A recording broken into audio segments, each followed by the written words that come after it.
প্রবাসী সারাদিন কাজ করার পর ভাবলাম চল আজকে একটু নিজেকে সময় দেই।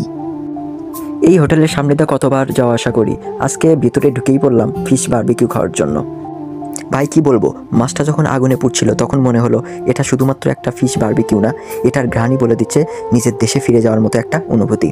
বড় ভাইটা অনেক সুন্দরভাবে নেড়ে চেড়ে সুন্দর করে বিভিন্ন ধরনের স্পাইসি মশলা দিয়ে ভেজে দিচ্ছিল, দেখে খুব ভালো লাগলো। আমি অবশ্য বললাম যে বেশি করে ঝাল যেন হয়, সব মশলা একটু বেশি করে দিয়েই ভাজি করছিল। তো একটু পরই আমাদের সামনে সেই কাঙ্ক্ষিত ফিশ বারবিকিউ চলে আসলো। তো সাথে নিয়ে গেছিলাম আমার এক বড় ভাই খাদক, যে অর্ধেক খেয়েই শেষ করলো। তো এখন দেখাই আমি কিভাবে খেলাম। আমি তো বেশি খেতে পারি না, তারপরে চেষ্টা করলাম। আরে ভাই কি বলবো, এক কামড়েই যেন মনে হলো পুরো সপ্তাহের কষ্ট সব শেষ হয়ে গেল। মানে এত টেস্ট, এত ঝাল সাথে এত টেস্টি ছিল, মানে বলার মতো না। শেষে কি করব, এত মজা লাগতেছিল যে আমি পুরো মাছটাই খেয়ে নিলাম। মানে একদম পুরো মাথা সহ সব কিছু একদম মানে শেষ করে, মানে টাকাটা তো উসুল করা লাগবে। তো সব কিছু শেষ করে দিলাম। রুটি ছিল, শেষে রুটিটাও খেয়ে নিলাম।